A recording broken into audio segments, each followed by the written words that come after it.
project as A1. I will mark the letter from the CHA of May 9, 2022 as A2, and then the letter from the county dated May 11, 2022 as A3. When we go through, if they want to show the plans, frankly, we can mark those back. Okay, actually, there were two other things. The borough retained CHA, and I know there's a representative here this evening, to review the plans that are being developed by FE Stormwater and CHA, and they issued a report that obviously we and FE Stormwater intend to comply with. The CHA will also have a continuing role as the project is being constructed to essentially represent the borough to ensure that it's being constructed in accordance with the plans.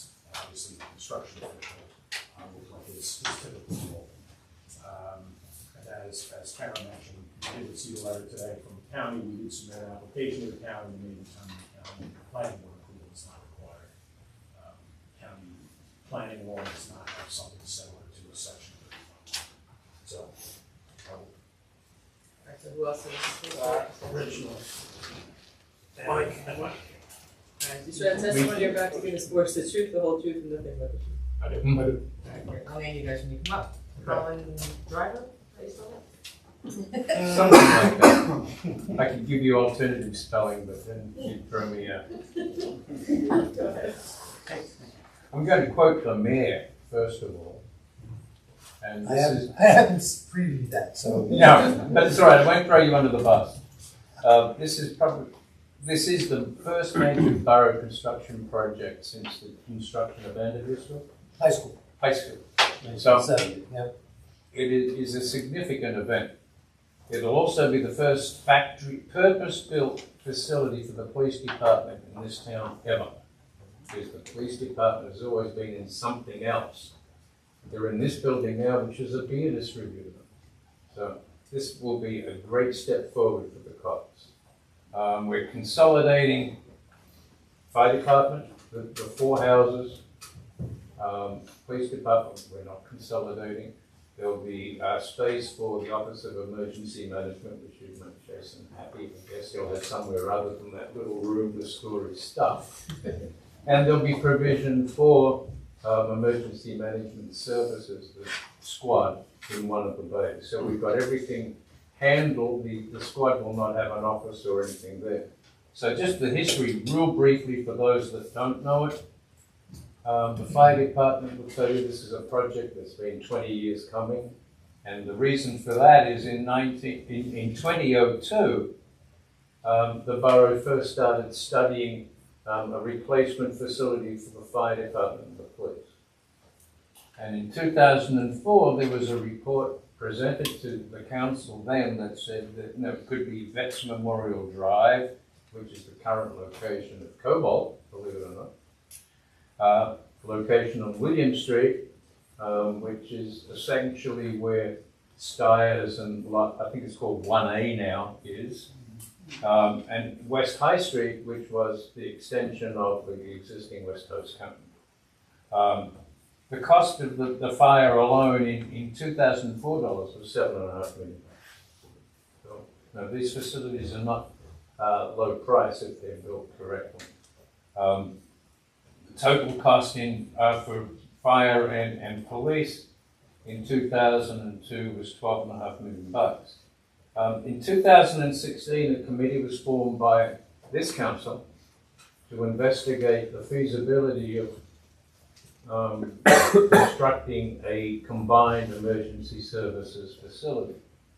And Frank and I did most of the basic groundwork on that. We came back with a recommendation to the council that it should be probably best designed as I'm putting an RFP out for someone to design it, to build it, to own it, and lease it back to the borough. Because it's in a redevelopment area, doing it that way means that the borough doesn't incur any long-term debt itself, which would leave the borough able to continue doing what the borough needs to do and bond when it needed to. So we looked at a variety of mixes beginning in 2016 through 2019, we began meeting with the fire department, the police department, the Office of Emergency Management, the rescue squad, and believe it or not, the county was looking for a secondary location for their call center, the 911 facility.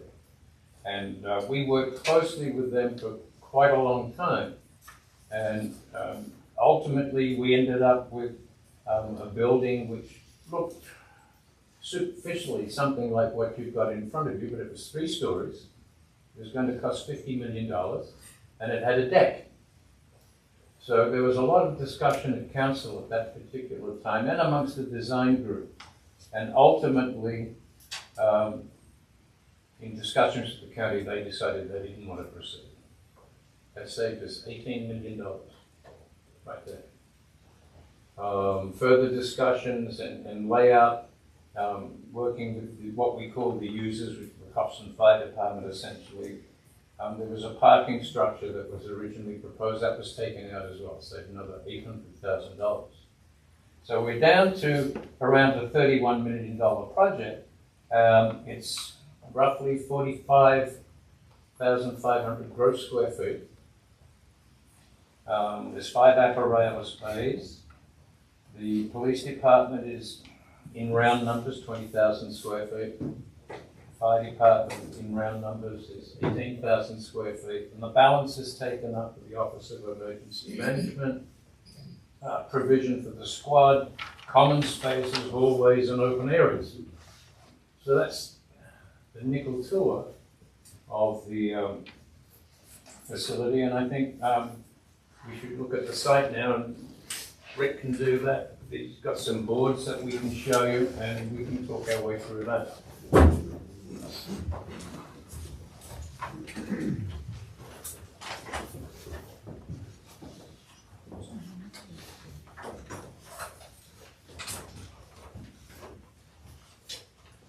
Rich, before we proceed, if you can just give the board your name, where you work, and your professional or educational background for purposes of qualifying you. Certainly. My name is Richard Prokanic. I work for Kinley Horn and Associates. Our business address is 301 Carnegie Center Boulevard, Suite 202 in Princeton, New Jersey. My educational background, I obtained a Bachelor of Science from MJIT. I'm a licensed engineer in the state of New Jersey and several other states. Although I have not yet been in front of this board, I have been in front of many other boards throughout the state.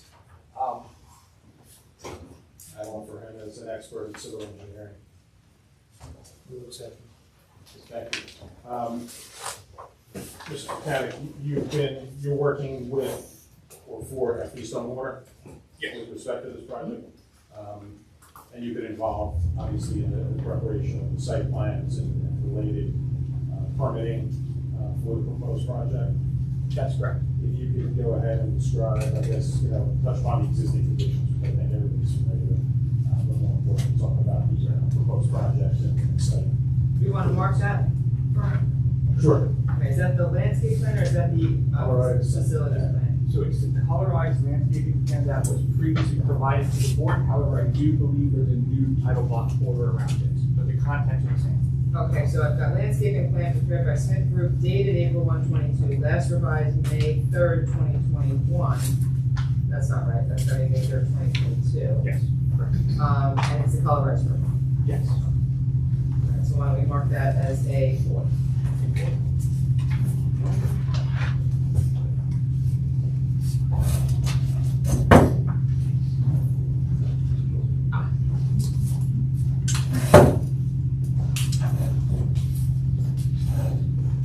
Thank you.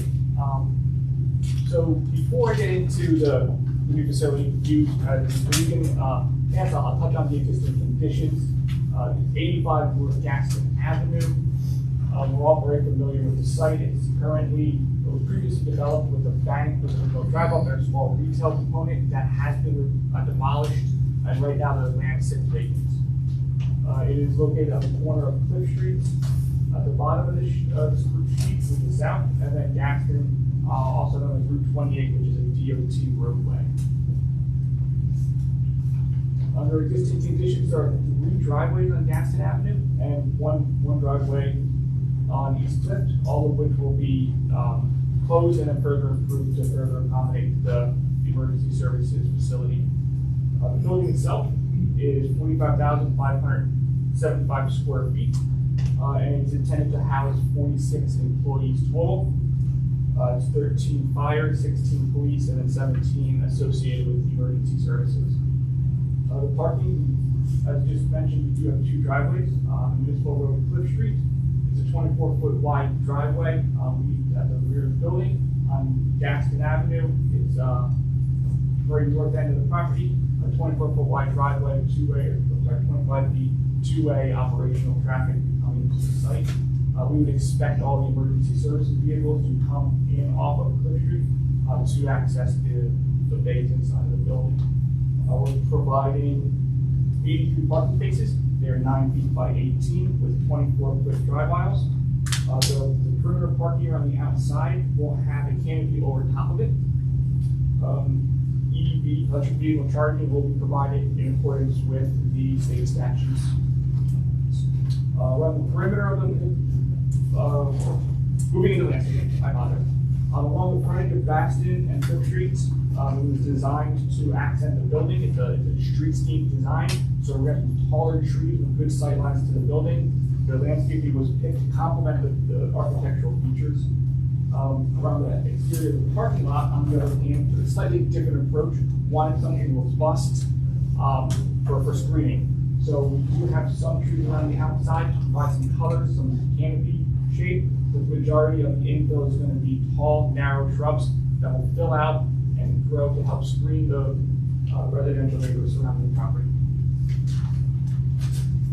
In terms of stormwater, we are required to do some stormwater management on site. We're proposing an underground basin in the parking lot where we will collect, detain the water, and then release it back into the municipal conveyance system in accordance with all DEP regulations. In terms of other approvals being sought, we did receive a letter from the county today, which has already been marked as an exhibit, saying that this project is not under their jurisdiction. We have submitted to Soil Conservation District. We have not received a response. We have submitted for the NJDOT minor access permits associated with the driveways on Gaston. We also have submitted an LOI for a really small pocket of wetland in the northwest corner of the property. Site plan. This is a color on record. And now what I am presenting is the site plan that was a part of the package. However, it does once again have a different title block on it. That was because the ownership of the fair writer. So we'll mark that as A5, and I've got plans entitled Somerville Emergency Services Facility, prepared by Kinley Horn Associates, dated April 22, 22, and revised through May 2nd, 2022. If that is correct, the contents of that plan are represented on this, just with a slightly different title block.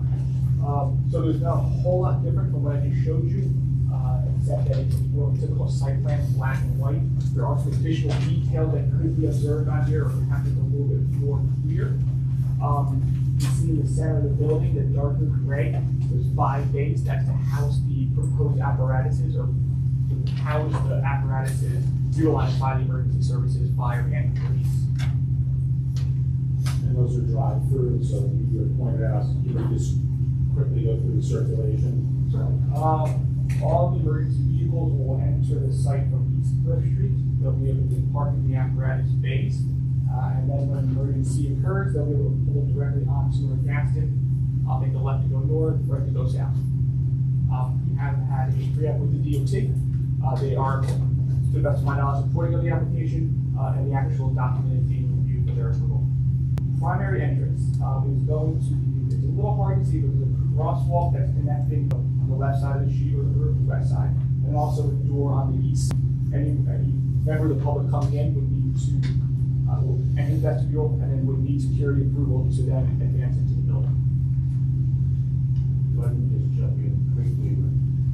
If there is a significant event, disaster or whatever, if the northern entrance exit will take any of the fire apparatus with the exception of the ladder truck. So they can come and go if there is police activity taking place in the southern portion. So that was taken into effect or into account as well.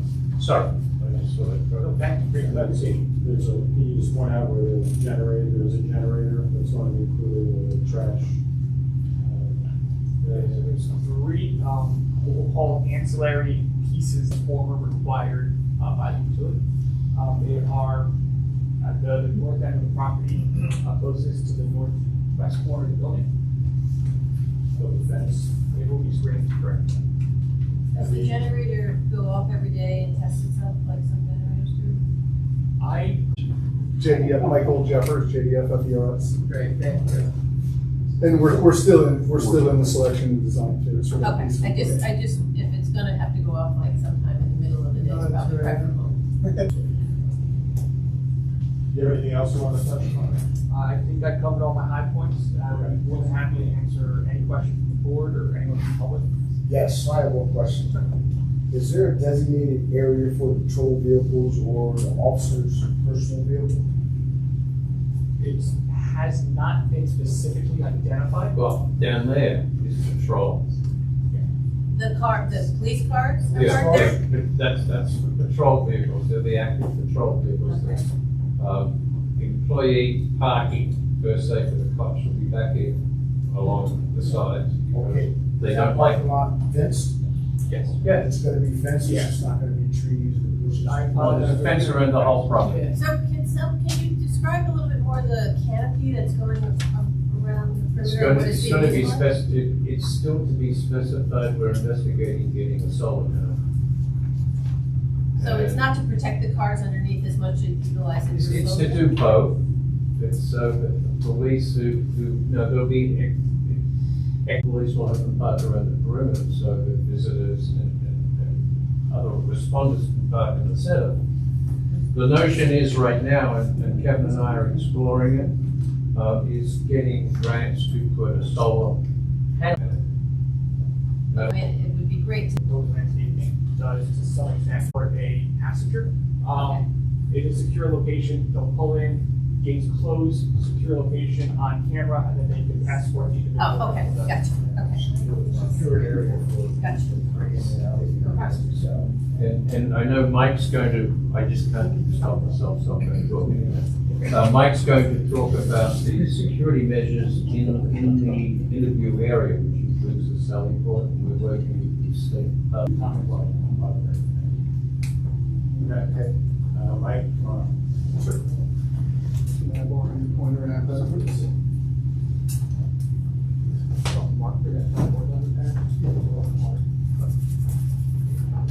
Mike, if you could just identify yourself and then let the board know who you're employed by and what your role is in the project. Good evening, my name is Michael Jeffers. I am a senior project manager with Stormwater. I have been involved with this project since the early going. I wouldn't say from the very beginning, but I probably have some of the most institutional knowledge. I am not the project architect. I apologize that they weren't available this evening, but my plan is to walk you through the gross anatomy of the building and answer any questions that you may have. I'm going to do a bit of editorial before you get into it. Please. And before the meeting started, I got into a discussion with a couple of the board members, and some of them said, why is it that weird color? As we were going through the design phase of this, there are a number of facade treatments proposed. And because of the location of the site itself and its historical proximity to the old brickyards, the external facade makes sense. Alright, so those are the architectural plans prepared by Smith Group dated, April 1st, 2022. This is, We'll mark those as A6. this is the most current rendering.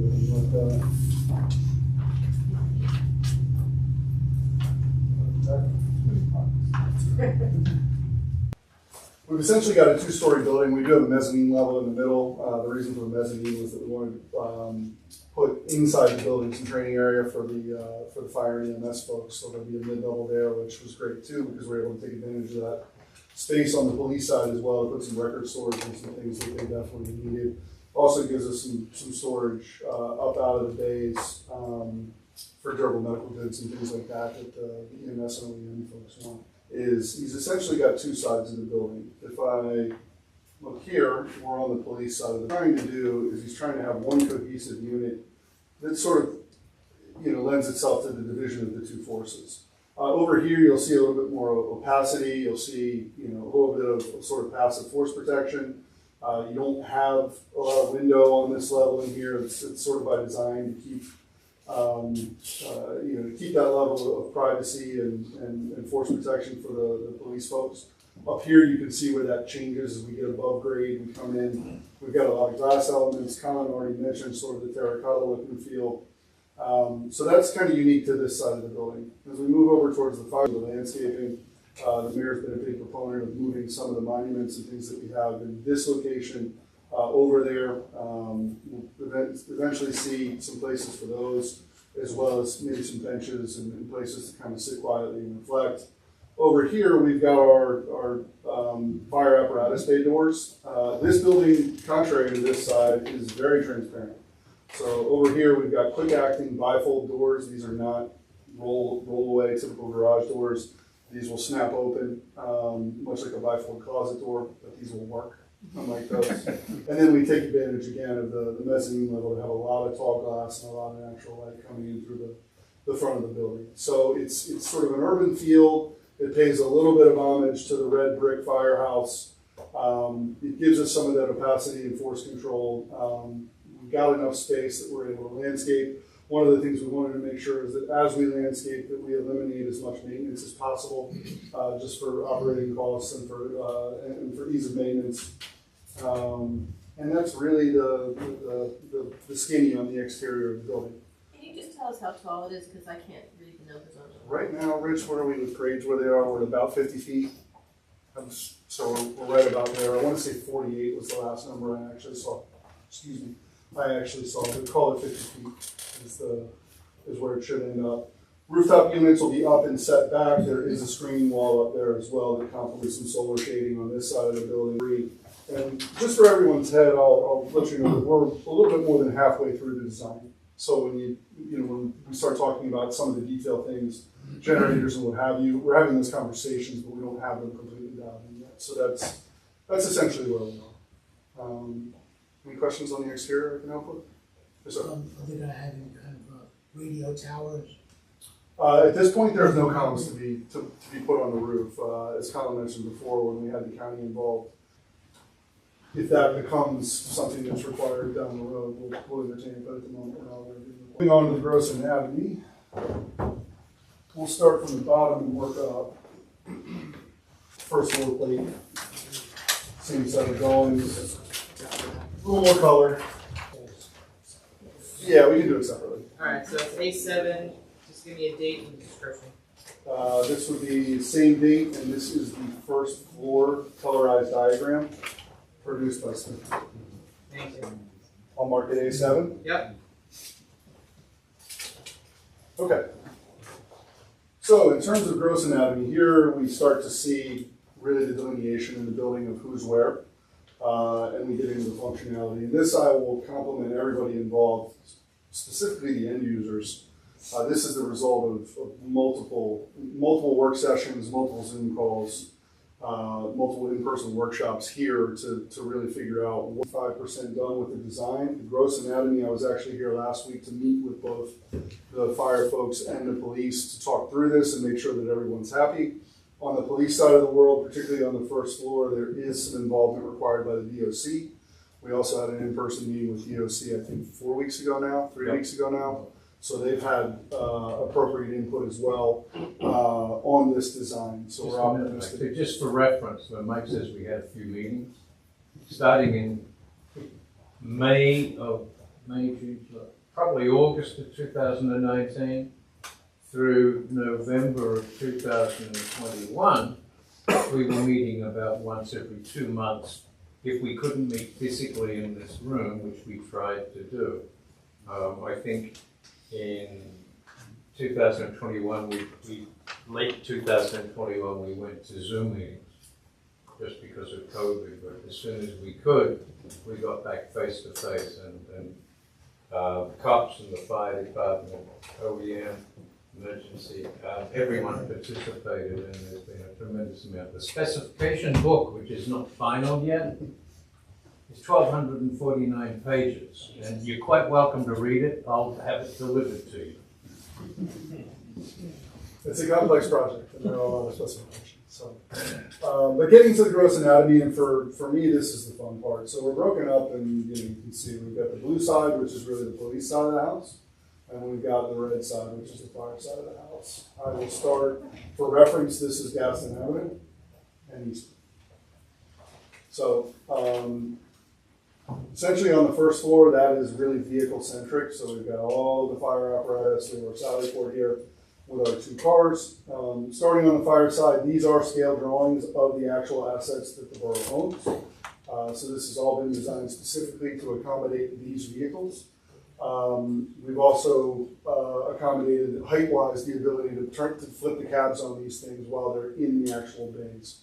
Was one of the requirements that we picked up on early on. So we've got 1, 2, 3, 4, 5 standard bays. Most of them will accommodate 2 vehicles.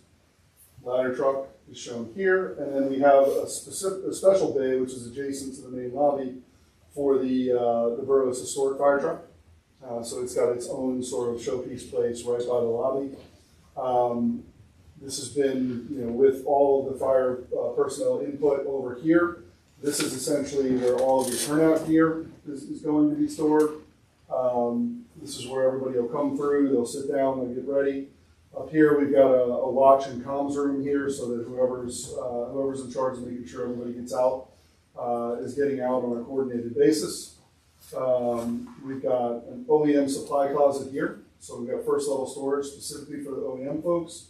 More turnout gear. We have firematic laundry. We have all kinds of maintenance. And then back here, we have all of our electrical and building utilities are going to come off of this corner. For comparison purposes, out here in the parking lot is where we'll have that transformer and the generator, so it's the shortest run. We'll probably run our conduit for future EV charging and things like that from here out to those first row of parking spaces as well. So some thought went into making sure that all lived here. Things that are good for firemen in here, we've spoken with them. We've got air and exhaust hoses in proper locations. We've got water. We've got multiple low-level slop sinks and mop sinks here for fire truck maintenance. As we come on this side, once we get past this last apparatus bay, we get into here to some maintenance control room. We've got some slop sinks. Further back here, we've got some shop space. And then we've got the SCBA spaces here. So everything that these guys need and want, and girls, pardon me, on the first level is all in this area here. So when you do come into the building, if you happen to be walking down this sidewalk, you'll walk into the main area. Not unlike in this building, you'll have a secure vestibule. So you can see we've got double doors here, double doors there. You'll get into the vestibule, you'll be buzzed in, and then you'll enter the main lobby. The main lobby on level 1, with the antique fire truck here, there's a lot of wall space again because we've got essentially two-story clear height. This is where you'll see all of the memorabilia, or some of it because there's more space upstairs. But we've got a lot of open walls here specifically that the fire companies will make their own on this side of the wall and this side of the wall. You can walk all the way through here, back to another secure vestibule. And if you need to go out into the parking lot, you can do that, or you can be checked in here and then enter the police space. Any questions on the fire side of the house before I move to police? Yes, sir. As far as apparatus bay, were there drains in the floor? Yes, you've got trench drains that are centered. There's actually something we talked about at length with CHA and the fire folks. They will be centered under the apparatus as opposed to in the walk lanes. Those will all go out and those will be treated appropriately. You also have overhead fans too? We do. Right now they're working on the heating and controlling for the apparatus bay. Typically that has what we call a hurry hot. It's usually a gas-fired fan piece. The HVAC design for the full building is in hot and heavy design right now, but they'll be making accommodations. This air has to turn over, obviously, far far more times than in any other space in the building, so they'll make accommodations for that. You also, in the middle of August, when you fire these doors open, you need to make provisions to make sure that you repressurize that space so that it can come down to temperature quickly as well. So there'll be a host of air moving devices in there that are heating, cooling, conditioning that space.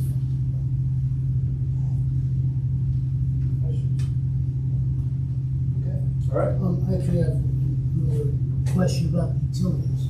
On the first page, it mentions several utilities that they contacted. I happen to work for Verizon. I don't care. I'm just saying that even if the borough is using Comcast now, they may change their mind. They might want to talk about. Yeah, but Verizon won't show up for a year or two, even Well, when you make the appointment. Well, I don't know anything about that. I show up for all my jobs on time. That's what I do. My colleague, Mr. Kartowski, will get your number on the way out. He's been spearheading all of these. All I'm saying also is that because I think the pole lines are on that side of the street, you show the buildings with no poles. So you're gonna have to contact PSE&G and Cablevision and Verizon Correct. to bury that stuff. That's right. So we're in, to your point, we've got poles that run down Gaston right now. Yeah. Those are all, we've got those basically slated to pull out and go underground as far down Gaston as we can get them. So that's our intention. And we have started making those phone calls because our experience is that sometimes that's a lengthy process. Okay, so moving on to the police side of the house. We tend to think that the cops are gonna live in this building from the rear. They're probably not going to come through this front door. So they're gonna enter through Cliff. They have dedicated parking up here for cruisers. And then as they get into the main lot, they'll have all that covered parking around the perimeter. One of the things to note in the parking scenario is we very intentionally did not put any parking blocks, curb and gutter, anything in that center parking area, so that it can be used as flexibly as possible. If an apparatus needs to live out there, if a county emergency vehicle needs to come in, if a locomotive needs to come in, something like that, we wanted to make certain that as long as everybody coordinated, we can make it so that all the vehicles can have supreme flexibility in those areas, just for your head. What we anticipate is if you're coming in, if you're a police officer, you're gonna come in for the day, you're probably not gonna come through the main vestibule. The public will come through the vestibule as necessary, but typically we think the police are gonna come in, they're either gonna go through the man door on the side of the sally port, which is probably called a person door. But there is a dedicated door here. All of this will be secure access through key card. So they'll be able to either access here or through this double door, which enters into a storage area, which is actually part of the secure sally port. And then they'll come into work that way. Again, on the first level, we're very vehicle centric. We talked a little bit about the sally port before. Again, the idea is if you're bringing somebody to the station, you want to get them in, you want to get them out of sight, you want to get them secure as soon as possible. So sally port, we're going to drive in, we're going to park in the sally port. The sally port is going to be very minimalistic in terms of what it has in it. We'll probably have a weapons locker.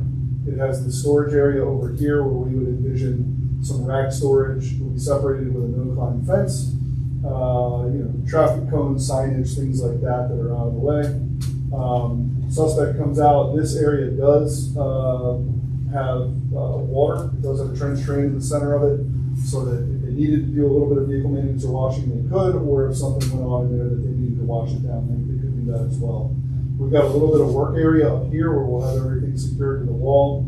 You would bring somebody in custody in through this secure door into the processing area. And then this really is the sort of police-centric area.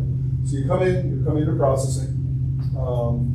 Depending on what we need to do, we've got 2 stations. Each of these stations, again, are very minimalistic. We've got handcuff rails on both of them, so we can go ahead and do our processing here in an open area.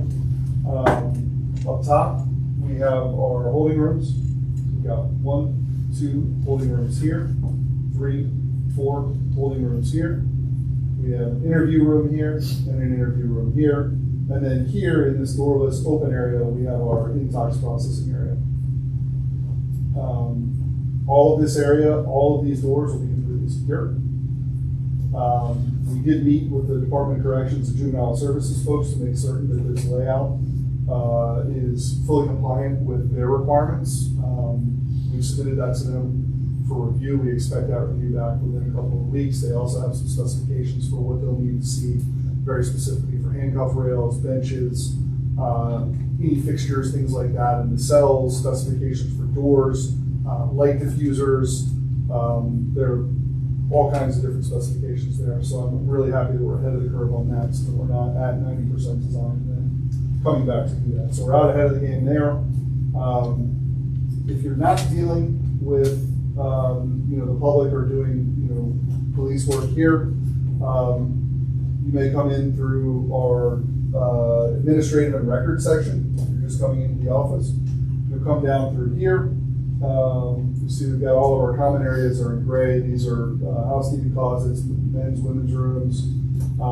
We've got some electrical and building related type things. And then you come down into this area where we've got sort of report preparation rooms, some office space.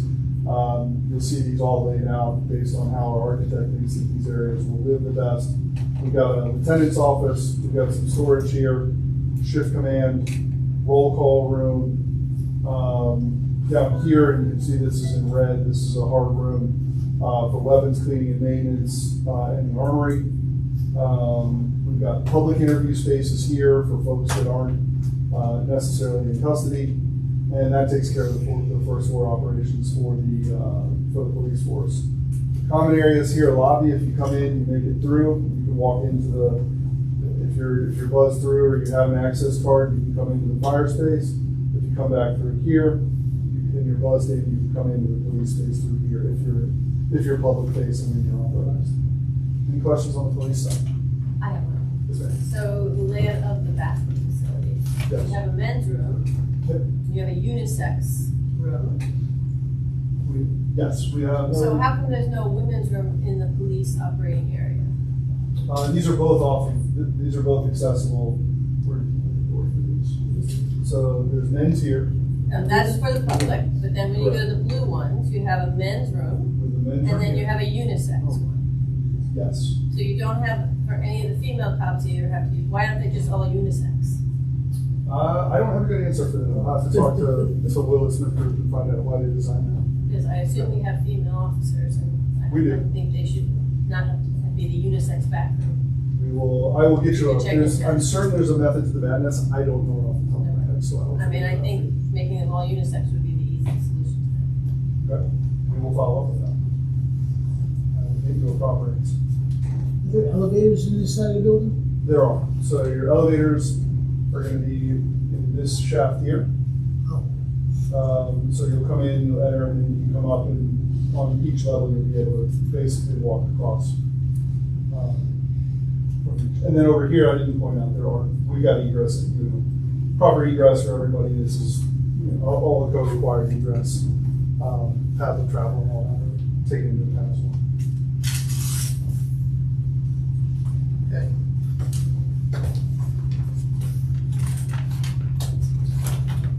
Mezzanine level. This is sort of halfway between level 1 and level 2. We like to call this A. So, yes. Same set, same date, same info. This is the mezzanine floor. Yep, A8. So this is really the second floor. Well, it's called second floor on our plans, but it's the mezzanine. Yeah, we'll call it floor 2, just for consistency's sake. But it essentially lives between the first and the second level. Again, it's divided by side of house. Here is all open. So if you're on this level, you'll be looking down into the apparatus bay. You'll be looking at the top of fire trucks, and you'll probably be eye level with hoses and exhausts. Up here, we have a storage area. There'll be stairs up this way.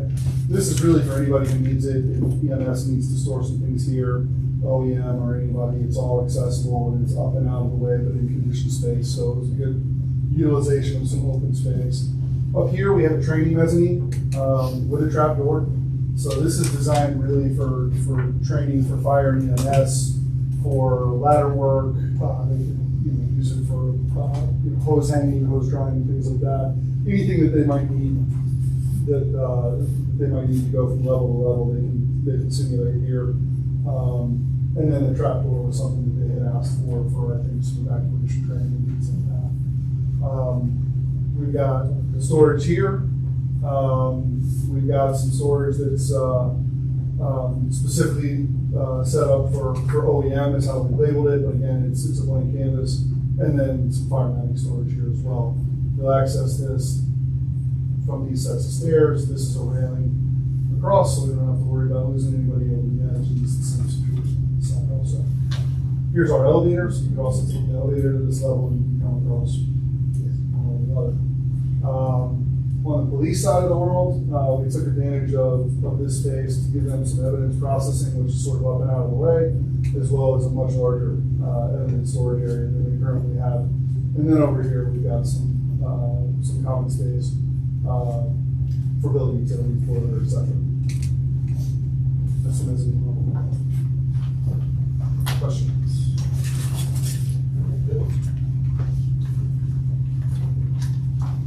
And we can call level 3 A9? Yep.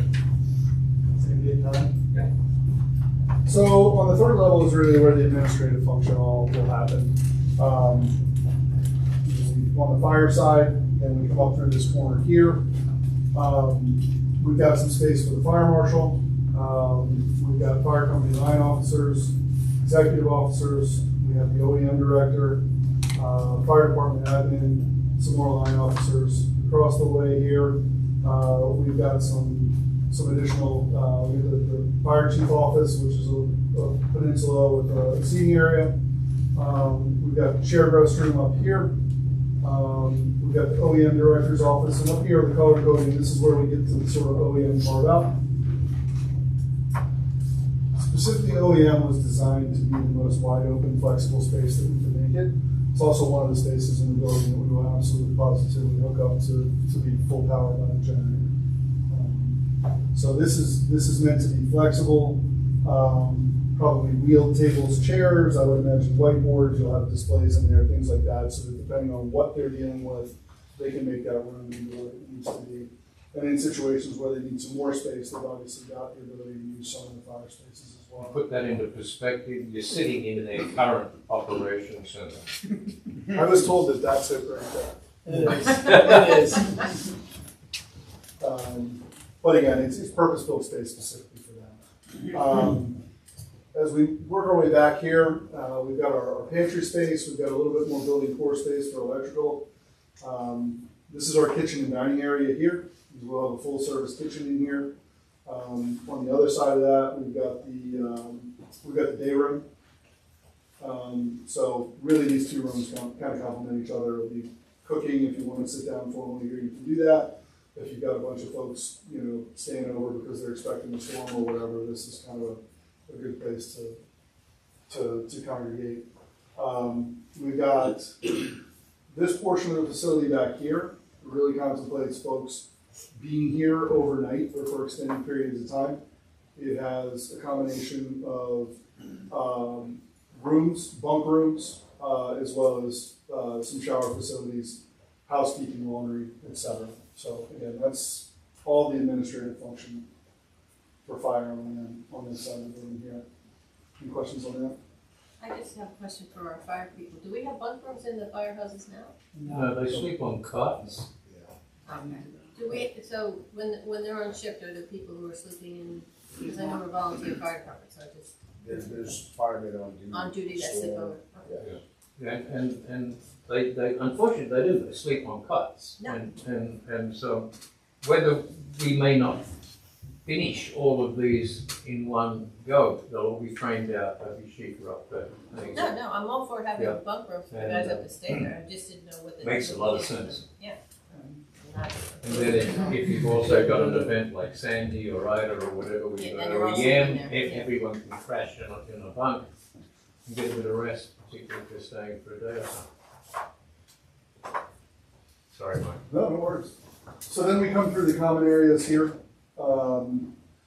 This all, when you come out of the elevator here, you're going to be on a second floor lobby. There'll be some seating, could be for public or for anybody who happens to be working. Just some areas to sit down and relax. We've got some exhibit space out here as well. This is sort of the the elevated version of what you see in the first floor lobby. So these areas are going to be those areas that are heavily decorated with all of the memorabilia that these guys have and are really proud of. So it's a blank canvas really for them. We do have a fitness center in the building.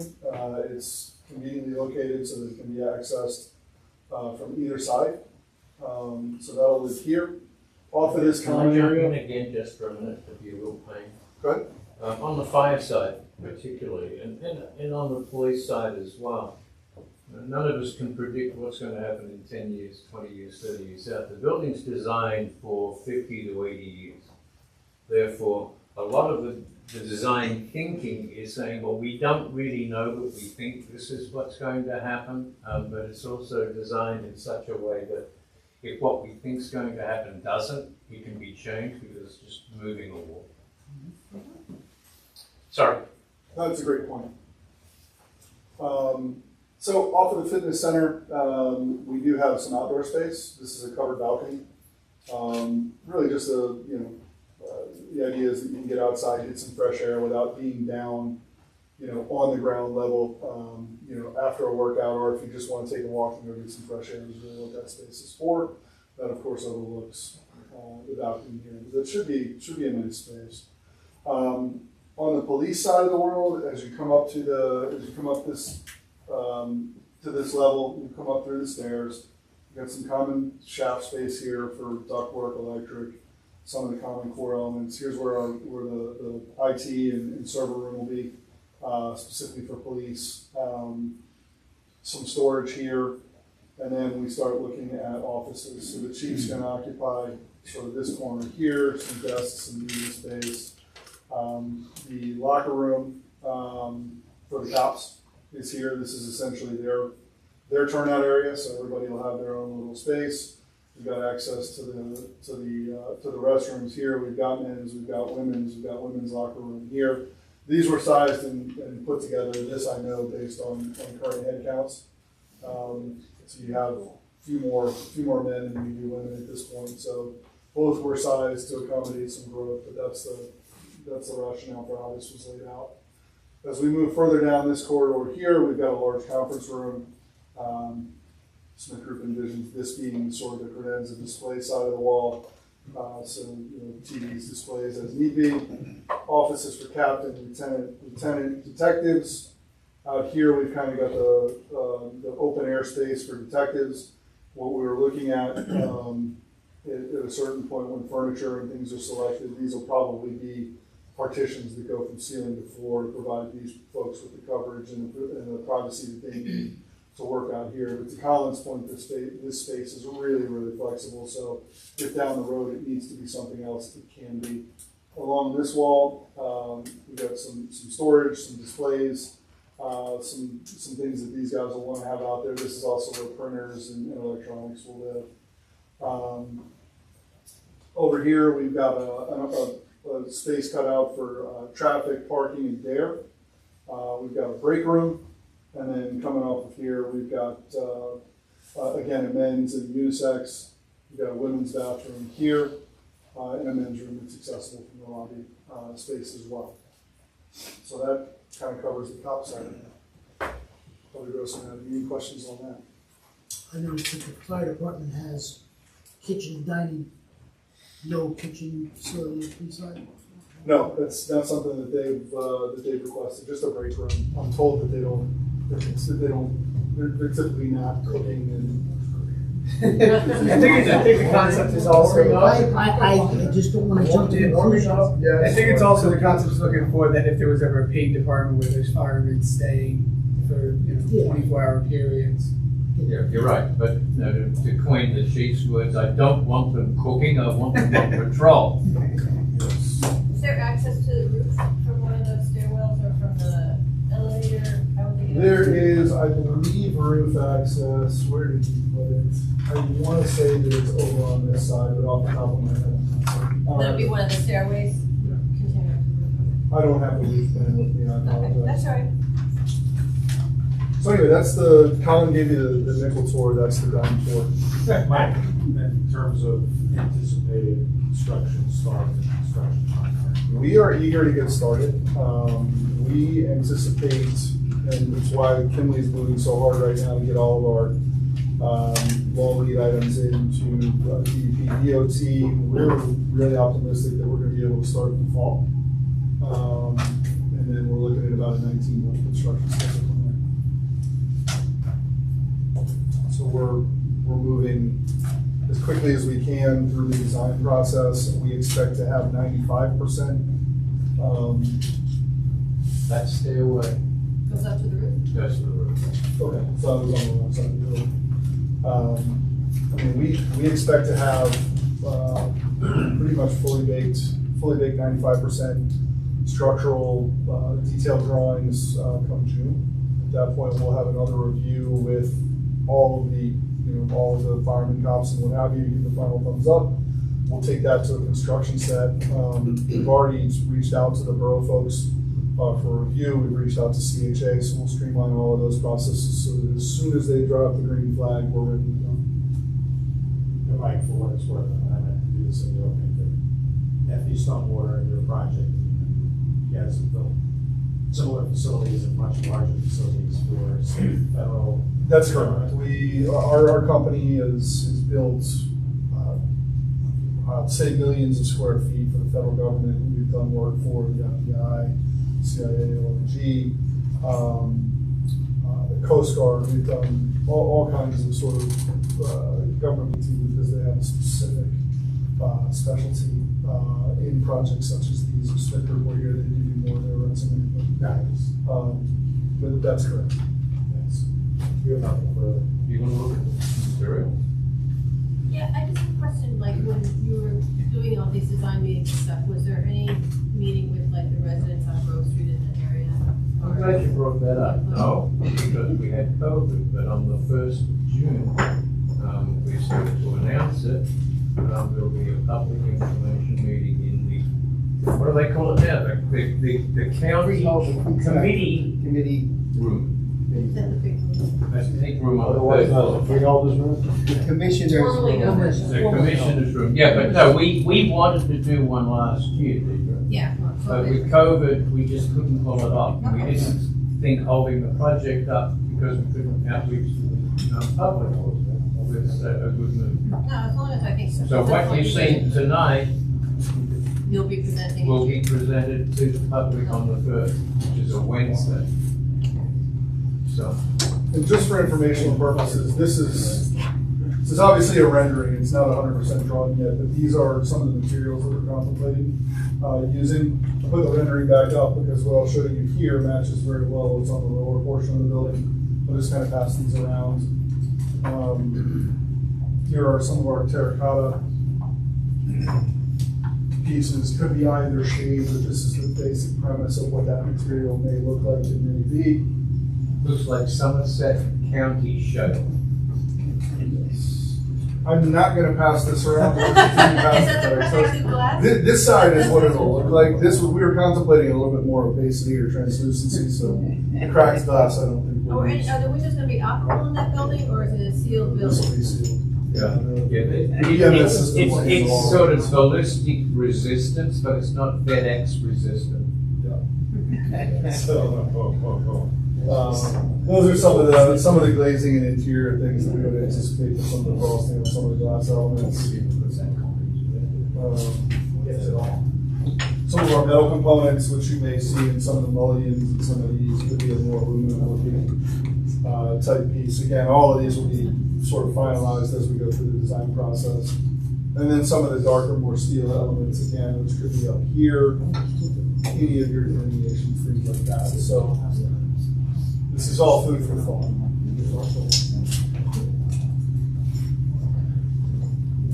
I did have just go back to the beginning with respect to the screening of the neighbors. Yes, Because they have had nothing there for a while. sure. The activity and stuff, they're gonna go out of their way to continue to make sure that. There'll be a fence plus the other screening. Well, that's why I'm concerned about that. We'll work it out. Okay. We just made contact with the vendor for the canopies, so we're collecting that data right now. We want to make certain of a couple things. One, that we get the height right. If we've got solar, we need to get the And pitch you don't right. want like ugly kind of just skeletal structure in your backyard. we'll think through that and we'll be thoughtful about it. Anything else I can? Any other questions? Sorry, help. Anybody in the public ask? Okay, just have a general comment, as was mentioned before, this is not a facility designed by a bunch of architects and then we bring our workers in and say, make it work. This was designed from the inside out and hundreds of man hours, women hours in terms of how it's going to be used. And as Colin mentioned, we don't know how it's going to be used even 20 years from now. But space will be flexible and adaptable. And well, hopefully we can meet some community for a long time so that 20 years from now people say they did it right. I'm just thankful for all the input from borough staff and departments because it really was hands-on kind of project. And I can't wait for 20 months from now. Go ahead, Mr. Baker. In following up with what Dave just said, what is the distance between the building and the rear of the property where the neighbors live? Rich, what do we have on that? It is my impression that this is not right on the neighbor's property. No, but where the cars parked are Where on the cars park and the generator is, you're actually tucking, the generator's tucked right behind, I don't know if they got that piece of land or how that worked out, but it's tucked right behind that person's garage, like in their backyard. Look to The houses all along Grove Street. That's who, East Cliff and Monty. yeah. We've studied it pretty I know well. you know it inside And we're very conscious of the noise and the light. Yeah. And when the cops go out, they give the siren a bit of a flick, they go whoop, whoop, make sure everything works. We've already spoken to them about that. There's going to be new procedures written for both fire and cops on how they exit into the space. We'll do everything we can to make it comfortable for the residents. And what was pointed out was there was an uproar when West End Hose was built. We can't have sirens, we can't have fire trucks, we can't have that. Most of the residents who are now gone, within a year were happy that it was there because he brought a presence to that end of town that wasn't there. And if you look at Gaston Avenue, this is going to bring a presence to that portion of town which will foster more growth. Yeah, that's fine. I just feel I need to advocate for it. Around the generator. So just a little bit of math. There's an 8-foot buffer around all of the parking. You've got approximately 254 feet from the back edge of the building to the rear property line. And then on the generator piece of it, we'll have screening. A lot of that's going to depend on which unit is selected. We're going to need to make sure that unit's appropriate decibel levels and operation and what have you. And then of course the screening will go along with that. As we fully cook that design, we'll certainly be thoughtful about that. Would there ever be the ability to fully enclose the generator? I know typically you can't just because of airflow requirements and what have you. We've done some generators where they've had to be in bunkers and cut into the sides of hills and things like that. In an application like this, if we couldn't find a unit that we thought was suitable for using this application, probably the first thing we would do is modify the exhaust system. But there are a million ways to skin it. Okay. I want to thank you all. This is very informative, very interesting. And I hope we can get started soon. Targeting September. So we need a motion and a second, for any recommendation for the marijuana meeting. If there are. You don't need to? Yep, okay. Just the back, Yes. check out the back. Yeah, we'll follow up with the Yeah. answer on the configuration of those bathrooms. In compliance with the comments in CHA side? Of course. I'll move it. Seconded.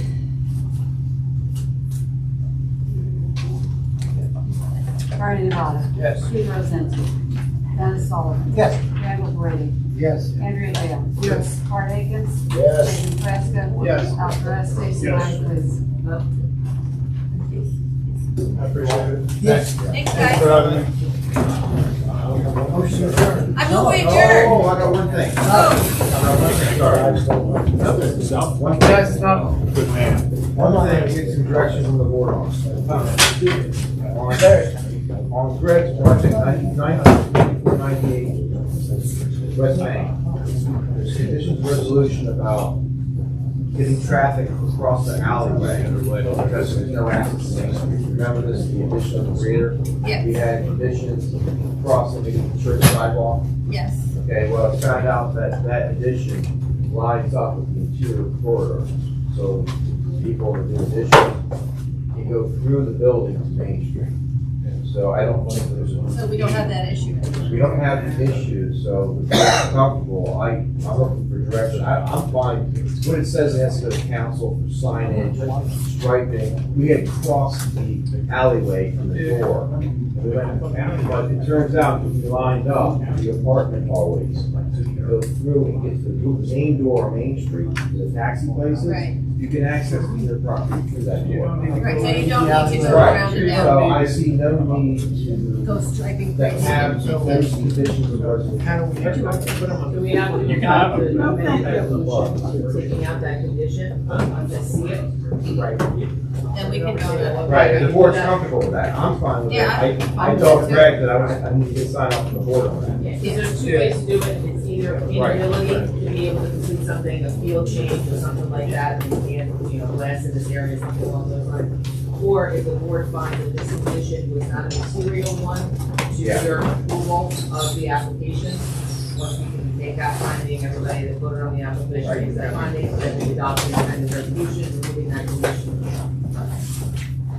So I have a quick question for you. Why was this first one we heard not done with the waiver committee, with like the plan committee meeting rather than? It's the typical venting, kitchens, Because it was kitchen. It's the venting, exhaust, the aesthetics. It's typically, noise or aesthetics.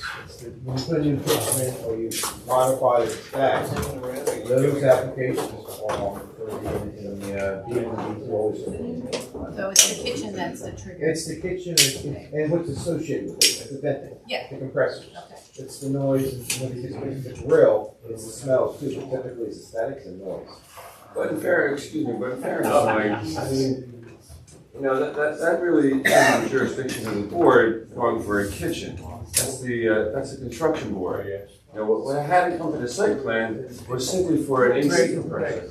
That's the ordinance. The ordinance requires what needs to go there and what the situation is. Like outside of this meeting, because it is under our jurisdiction, and we've done it with many other restaurants, where if there was no kitchen before, and somebody's putting in a kitchen, we have not granted a waiver. So, I'm not saying you can't have that discussion, but don't have it here and now.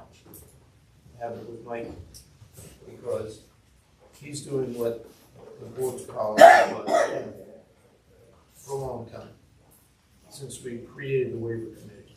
Correct. Okay, Alright, I move we adjourn. second. All those in We favor, open up signify the by public saying just for general comment? If you want me to tell them for nothing, it's General not on the comment. agenda. there's no public here. I know.